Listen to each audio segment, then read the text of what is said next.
At 2:15, the nursery corridor of the East Wing was supposed to be sealed and empty, yet a small lacquered wooden horse lay in the center of the polished floor, rocking slightly as if recently touched. The Royal Guard on night rotation stopped. The access logs showed no entries. Then, from behind the locked nursery doors, a child's cry echoed once and abruptly stopped. The East Wing carried a different silence at night, one that Senior Royal Guard Daniel Mercer had learned to read the way others read handwriting. The lamps along the vaulted passage burned steadily, their light warm but faint, leaving the high ceiling in shadow. Air moved through the ventilation grills in a slow, regulated current that usually carried the soft scent of polished wood and linen, yet tonight there was another trace in it, cooler, thinner, as if a door somewhere had been opened and closed too many times. Mercer stood at the corridor threshold, listening before stepping forward, his gloved hand resting lightly on the radio at his belt, but not yet lifting it. Protocol required that any unexplained irregularity in a secured residential wing be reported first to Central Command, followed by a controlled inspection team. That process existed to prevent panic, to preserve order, to ensure that no single guard acted on instinct alone. He knew the sequence by memory, had followed it dozens of times without hesitation.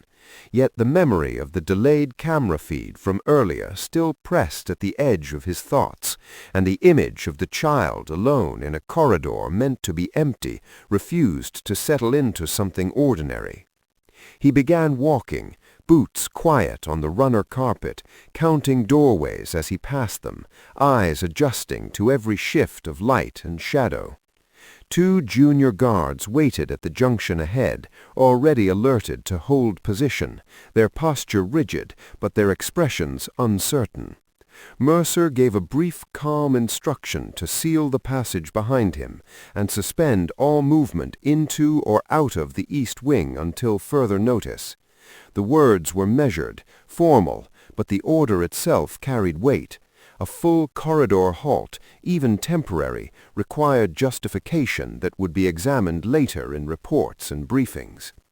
The heavy security door closed with a muted mechanical thud, isolating the wing in a way that felt less like protection and more like containment. Mercer proceeded alone beyond the inner arch, moving toward the nursery level where the restricted passage branched. Every few steps he paused, not dramatically, simply allowing the building's subtle sounds to resolve themselves, the faint hum of electrical panels, the distant ticking of a wall clock, the soft contraction of timber as the temperature shifted. Nothing suggested forced entry. No locks showed marks, no sensors displayed alarms, and the corridor logs on his handheld terminal showed no assigned staff scheduled to pass through this section for several hours. The absence of evidence, however, did not ease his concern. It sharpened it. In Mercer's experience, genuine accidents left traces, small irregularities scattered like dust. What unsettled him now was the orderliness of everything, the way the corridor appeared undisturbed, as if the palace itself were holding its breath. When he reached the final turn before the nursery antechamber, he slowed again, aware of a faint draft touching the back of his neck, colder than the regulated climate should allow. And for the first time that night he felt the quiet, unwelcome certainty that whatever had occurred here had not yet finished unfolding. Mercer activated the corridor lockdown formally through his terminal, transmitting the coded authorization that sealed adjacent access points and suspended routine patrol rotation in the East Wing. The confirmation light blinked once, steady and indifferent, recording the decision in the system with the same neutrality it would record a scheduled maintenance request.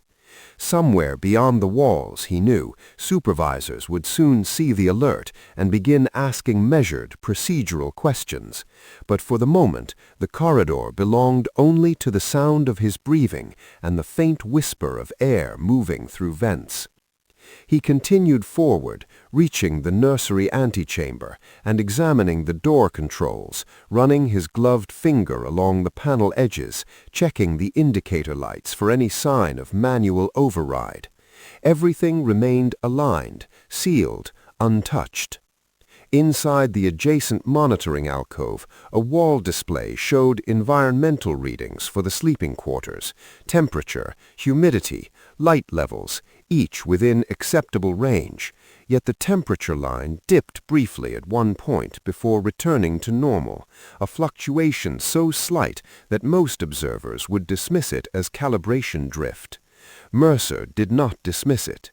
He accessed the activity logs and found no recorded entry corresponding to that variation, no staff inspection, no scheduled ventilation adjustment.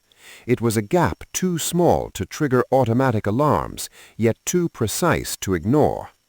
The training drilled into him insisted that procedure existed for a reason, that deviations must be documented and escalated in order. But another part of his judgment, formed through years of standing watch in quiet corridors where small details carried meaning, told him that waiting for formal clearance could allow something fragile to slip further out of reach. He stepped back into the passage and looked along its length, seeing nothing but lamplight and stillness, yet sensing the lingering presence of movement that had passed unnoticed minutes before. The two junior guards reported over the radio that all entry points were secured and no one had attempted to approach or exit the wing. Their voices were steady, professional, but he heard the unspoken question beneath their words: "What exactly are we holding back?" Mercer did not answer immediately. He stood there, feeling the subtle chill in the air again, noticing that one of the tall corridor windows at the far end showed the curtain inside slightly displaced, just enough to suggest that air had moved through the room recently. It was a small thing, easily explained, yet in the stillness of the locked corridor it carried weight. He understood then that the written procedures would lead him step by step through notifications, confirmations, and authorizations, each necessary, each slow, while somewhere beyond that curtain or behind one of these silent doors, a child who should have been asleep under supervision might already be awake, alone, and unseen. Mercer rested his hand on the nursery door control, not yet opening it, aware that the next action he took would cross from observation into intervention, and that once crossed, that line could not be easily redrawn. Mercer pressed his identification to the nursery access panel and entered under restricted authority, the door closing behind him with a soft hydraulic seal that seemed louder than usual in the otherwise perfect quiet. The lighting inside the nursery wing was dimmed to night settings, a gentle amber glow intended to preserve sleep cycles, and the air carried the faint, clean scent of laundered cotton and disinfected wood. Everything appeared orderly at first glance, toys arranged along low shelves, chairs aligned beneath the wall panels, blankets folded with the precise care of trained staff. Yet the silence felt incomplete, as though one expected sound had been removed from the room. Mercer paused just inside the threshold, listening. A regulated nursery always held small living noises, soft breathing, the faint rustle of sheets, the occasional shift of a sleeper. Tonight there was only the low hum of environmental controls and the distant ticking of a concealed clock. He moved deeper into the suite, checking each adjoining room in sequence, his movements unhurried but deliberate, the beam of his handheld inspection light gliding across polished floors and pale walls. When he reached the monitored sleep room assigned to the youngest royal child, currently residing in the East Wing, he stopped before opening the door, studying the status panel beside it. The occupancy indicator remained active, showing that the bed sensor still registered weight, yet the room's motion monitor displayed no activity for over 20 minutes, an interval longer than the usual patterns recorded during sleep cycles. He opened the door carefully, allowing it to move without sound, and stepped inside. The room was neat, the bed linen smooth except for a shallow depression in the mattress where the sensor pad rested, and at first his eyes struggled to reconcile what he was seeing. Then the detail resolved itself. The sensor pad had been left beneath the blanket, but the child was not there. The realization did not strike him as shock, but as a tightening stillness in his chest, a quiet confirmation of what instinct had already been warning him. He checked the adjoining washroom, the wardrobe alcove, the reading nook by the window, each space empty, each object undisturbed except for one small irregularity. The curtains near the balcony window were parted slightly, allowing a narrow line of colder air to enter the room. Mercer touched the fabric. It was cool, recently moved. He turned to the environmental panel and noted that the temperature reading had dipped nearly 2 degrees before correcting, matching the brief fluctuation he had seen earlier in the corridor logs. Someone had opened the window or balcony door, if only briefly, long enough to disturb the climate balance, but not long enough to trigger a sustained alert. The implications formed slowly, methodically in his mind. The child had been removed from the occupancy alarm, the environment had been disturbed, and no staff logs reflected any authorized entry. He moved to the surveillance console embedded in the wall and began reviewing the feed from the last hour, scanning backward in silence until the timeline reached a point where the recording simply skipped forward, erasing 6 minutes entirely. The transition was clean, too clean to be accidental, and Mercer felt the weight of that absence settle heavily in the quiet room. Mercer continued examining the surveillance system, navigating through diagnostic menus to confirm what he already suspected. The recording gap was not a signal failure. There were no corrupted frames, no static, no automatic recovery sequence. Instead, the system logs showed a manual overwrite executed from within the internal network, one that required clearance well above that of ordinary household staff. He stood motionless for a moment, absorbing the meaning of that discovery. An external intruder might bypass a camera or trigger an alarm, but deliberate erasure required knowledge of the palace's security architecture and credentials strong enough to pass authentication protocols. The threat, whatever its purpose, had come from within the institution itself. Mercer closed the console and stepped back into the nursery corridor, his senses sharpening to every faint sound, the whisper of ventilation, the distant creak of a settling beam, the muted echo of his own footsteps. Over the radio, Central Command began requesting status updates regarding the East Wing lockdown, their tone calm but increasingly insistent. Mercer responded with measured brevity, confirming that an internal inspection was underway and that further details would follow shortly. He did not yet report the missing child. The words felt too heavy to release without first understanding the direction of the threat, and he knew that once spoken, the information would spread rapidly through the command structure, potentially triggering responses that might close off avenues of search.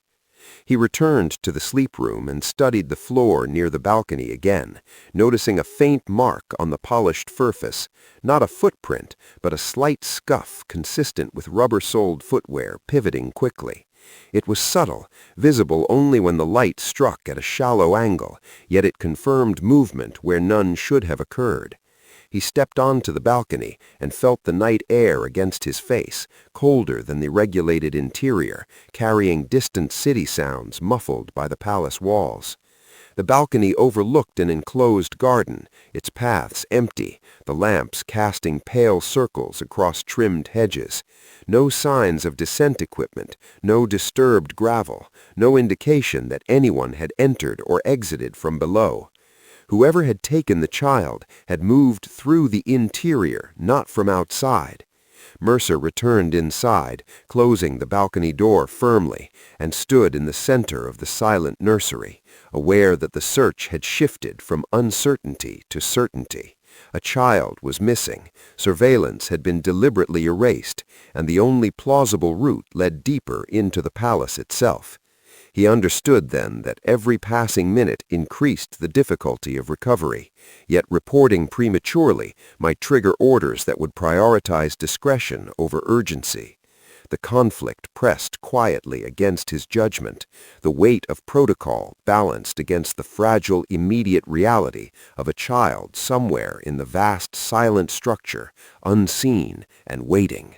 Mercer left the nursery suite and moved into the adjoining service corridor, the narrow passage reserved for staff circulation and maintenance access, where the lighting was cooler and more utilitarian. The air here carried a faint metallic dryness, and the hum of concealed machinery was more pronounced, vibrating softly through the walls. He consulted his terminal while walking, pulling up access records for every secured door within a 20-meter radius of the nursery during the missing 6-minute interval. Most entries showed nothing, sealed, untouched, unchanged, but one line appeared where none should have existed, an override request issued to a maintenance access hatch connecting the service corridor to an internal passage seldom used outside renovation cycles. The override had been authorized using credentials assigned to a senior administrative officer attached to the Household Operations Office, a person whose responsibilities involved scheduling, documentation, and coordination, not nighttime movement through restricted wings. Mercer slowed, reading the record again, confirming the timestamp and authentication code. The system indicated a valid entry, not a breach or forced unlock, meaning the credentials had been accepted without challenge. He reached the hatch itself moments later, a narrow, reinforced door set flush with the wall, painted the same muted tone as the corridor so that it was nearly invisible unless one knew where to look. The lock indicator showed it was now secured, but the faintest abrasion marked the paint near the handle, as though it had been opened recently with controlled haste. Mercer crouched, examining the threshold. There were no obvious footprints, yet a slight disturbance in the thin layer of cleaning powder along the baseboard suggested passage within the past hour. He opened the hatch using his own clearance and stepped into the internal passage beyond. The space was narrower still, its ceiling low, pipes running overhead, the temperature several degrees cooler than the residential areas. Sound behaved differently here, footsteps carrying farther, echoes returning in muted waves. Mercer moved carefully, his senses alert, aware that this route connected to several observation and utility rooms scattered behind the walls of the East Wing.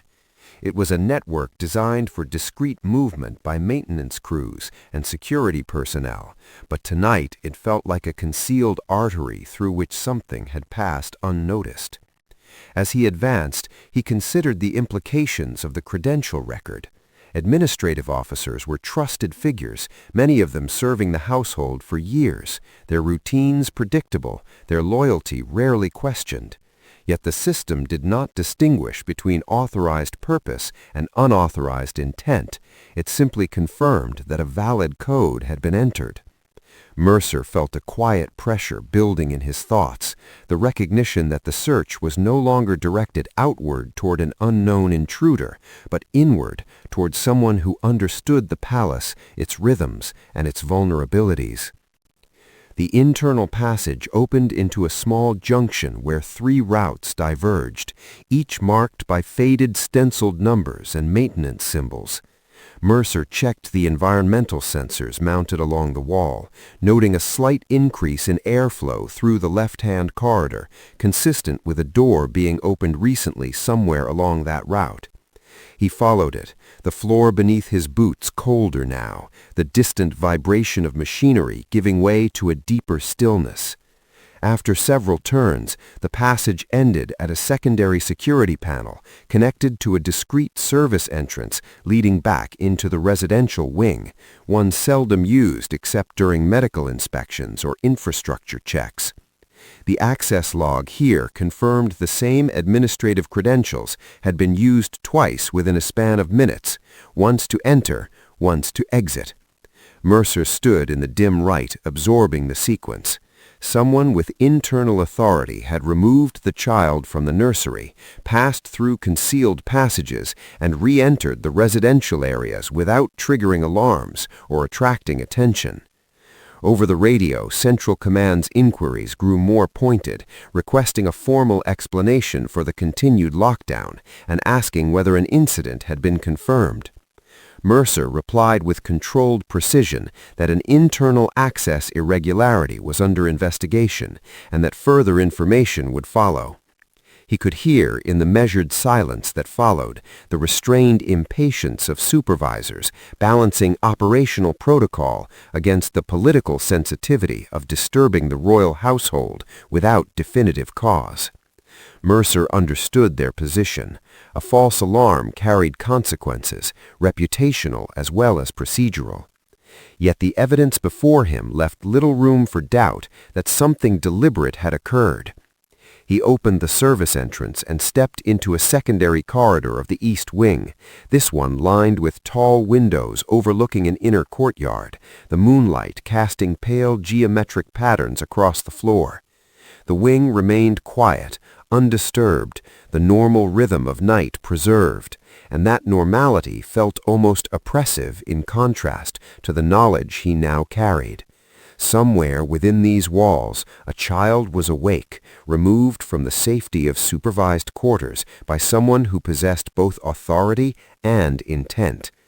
Mercer felt the weight of that realization settle into a steady resolve. The search had narrowed, but the stakes had risen.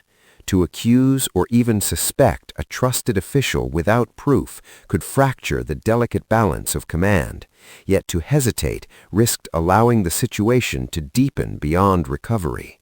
He paused at the corridor intersection, listening to the distant echo of footsteps from another wing, indistinct, too far away to identify, and understood that the next decisions he made would determine not only how quickly the child was found, but whether the truth behind the breach would ever be fully acknowledged. Mercer stood at the intersection for several seconds, listening until the faint echo of distant footsteps faded into the background hush of the palace at night. The east wing remained outwardly calm, its long corridors lit by low amber lamps, portraits and polished panels undisturbed, the atmosphere carrying the controlled stillness expected of a residence where most occupants slept. Yet Mercer felt the contrast between that calm and the evidence forming in his mind. A missing child, erased surveillance, authorized credentials used in concealed passages. He reported his findings in measured terms to Central Command, careful to present only verifiable facts, but he withheld his conclusion about the likely involvement of a senior administrative officer until further confirmation could be secured. The response came after a brief pause. He was instructed to lift the East Wing lockdown gradually, to restore normal patrol rotation, and to continue the investigation discreetly so as not to disturb the household without confirmed cause. The order was not unreasonable. In the hierarchy of palace operations, maintaining stability was often considered as critical as addressing potential threats. Still, Mercer felt a quiet resistance forming within him. Reopening the corridors would allow unrestricted movement again, potentially erasing the last traces of whoever had taken the child. He acknowledged the order without immediately acting on it and began walking back toward the service passage, reviewing the access logs once more, searching for any overlooked detail. The records showed the administrative credentials had been issued to an officer whose duties included coordination of medical schedules and household records, a position that granted broad but carefully defined access privileges. Mercer considered the implications. Misuse of such authority would not necessarily appear violent or chaotic. It could unfold quietly under the cover of legitimate procedure, leaving little visible disturbance. He reached a sealed maintenance route branching from the service corridor, a narrow passage that ran parallel to several unused observation chambers dating back decades, spaces originally designed for discreet medical supervision and later abandoned when modern monitoring systems were installed. Few staff remembered their exact locations, and fewer still possessed keys.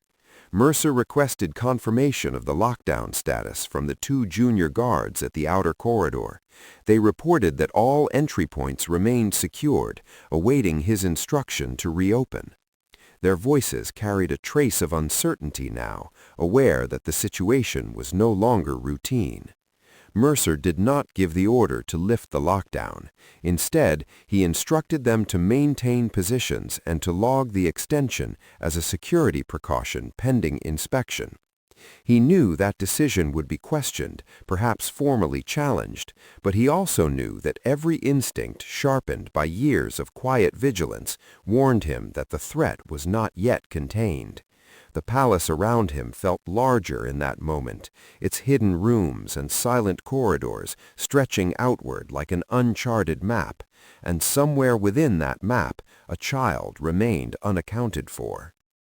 Central Command responded again within minutes, this time more directly, requesting confirmation that the lockdown order was being lifted as instructed. Mercer paused before answering, aware that the line he was about to cross was not dramatic but procedural, the kind of deviation that unfolded in reports and disciplinary reviews rather than in raised voices. He replied that the lockdown remained temporarily in effect due to an active search for a missing occupant whose status could not yet be verified. The words were precise, chosen carefully to convey urgency without disclosing details that might spread prematurely through unsecured channels. There was a longer silence on the line before the acknowledgement came, restrained but unmistakably tense, followed by a reminder that any continued restrictions must be justified in writing once the situation was resolved. Mercer accepted the condition and ended the transmission. He turned his attention to the maintenance route before him, unlocking the reinforced door and stepping into the dim passage beyond.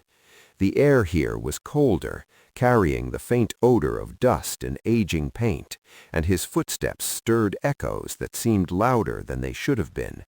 He moved slowly, sweeping his light along the walls, revealing numbered plaques and sealed doors leading to rooms that had not been used in years. The silence felt heavier here, less like the peaceful quiet of sleeping quarters, and more like the stillness of a place forgotten. After several turns, he reached a narrow stairwell descending to a lower level, once connected to observation chambers used for medical monitoring in earlier decades.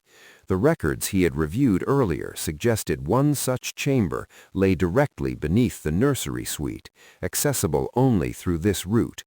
Mercer descended, the temperature dropping further with each step, and reached a landing where a single door stood closed, its surface unmarked, but its lock recently engaged. He listened, holding his breath, and at first heard nothing. Then, faintly, he detected a sound so soft it might have been imagined, the subtle, uneven rhythm of breathing, not mechanical, not distant, but close, just beyond the door. Mercer rested his hand on the handle, feeling the cool metal beneath his glove, and understood that whatever lay inside would confirm whether his decision to defy protocol had been necessary or unforgivable. Mercer turned the handle slowly, easing the door inward just enough to allow a narrow line of light to enter the room beyond. The beam of his inspection lamp followed, sweeping across a space that revealed itself in quiet fragments. Tiled walls of an older design, a narrow observation window set high in the far wall, and equipment cabinets covered with protective cloths, their outlines softened by years of disuse. The air inside was noticeably cooler, carrying the faint sterile scent of antiseptic that lingered in rooms once used for medical supervision. He stepped across the threshold and closed the door behind him, allowing his eyes to adjust. In the far corner, partially obscured by a low examination couch, he saw the child. The young royal sat on the floor, wrapped in a light blanket that had clearly been taken from the nursery, knees drawn close, eyes open but unfocused in the dim light. There were no restraints, no signs of injury, yet the stillness in the child's posture spoke of fear held quietly, the kind that did not cry out, but watched and waited. Mercer lowered his lamp, softening the light, and approached with measured steps so as not to startle. The child looked up, blinking at the sudden presence of a uniformed figure, and for a moment neither of them spoke. Mercer removed one glove, crouching to the child's level, his voice calm and even as he asked if the child was hurt. A small shake of the head answered him. He noted the coolness of the room, the absence of any heating source, and the way the blanket had been folded carefully around the child's shoulders, not roughly or carelessly, but with deliberate attention.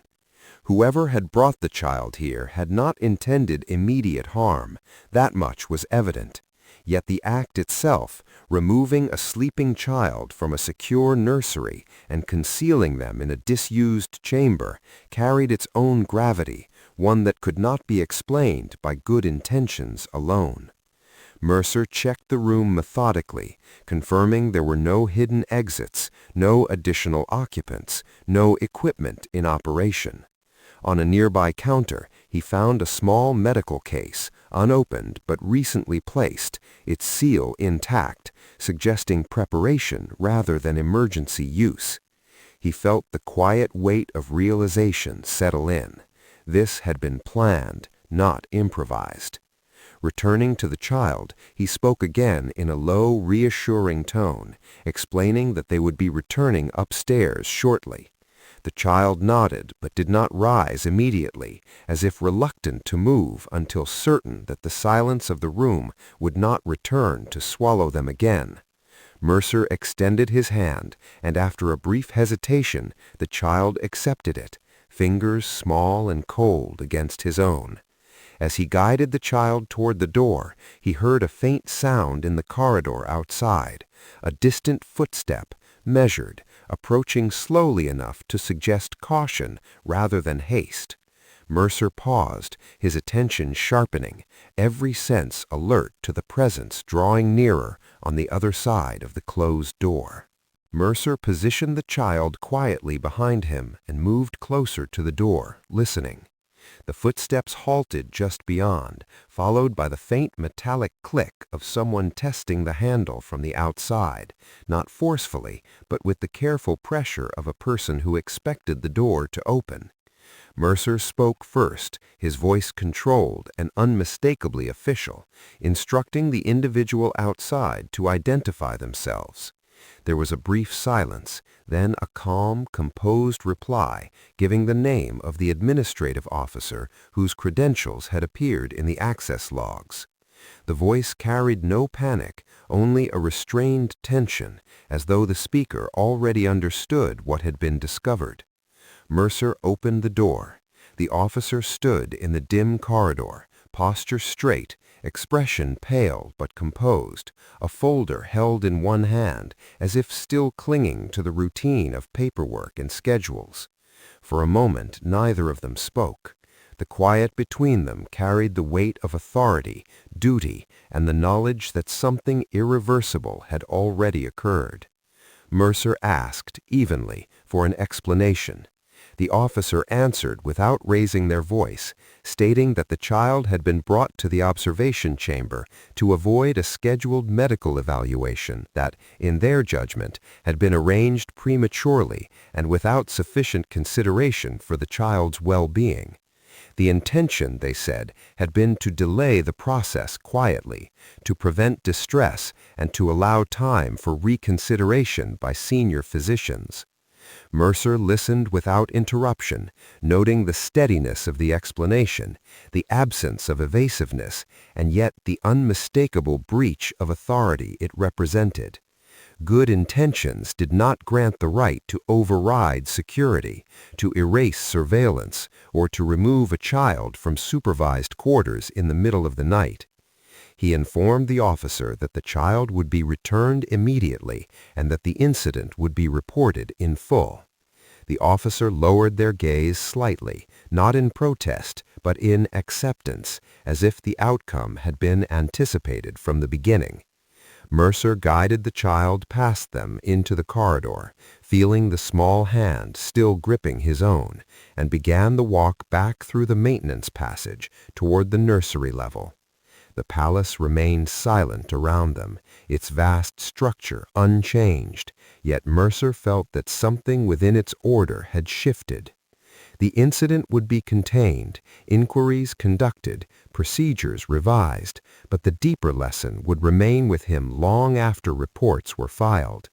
The greatest danger within such walls was not always malice or intrusion, but the quiet conviction of those who believed their judgment justified stepping beyond the limits that protected the vulnerable. As he led the child back toward the warmth and light of the nursery, Mercer understood that the line between protocol and protection was not fixed in written rules, but drawn each time a guard chose where to stand.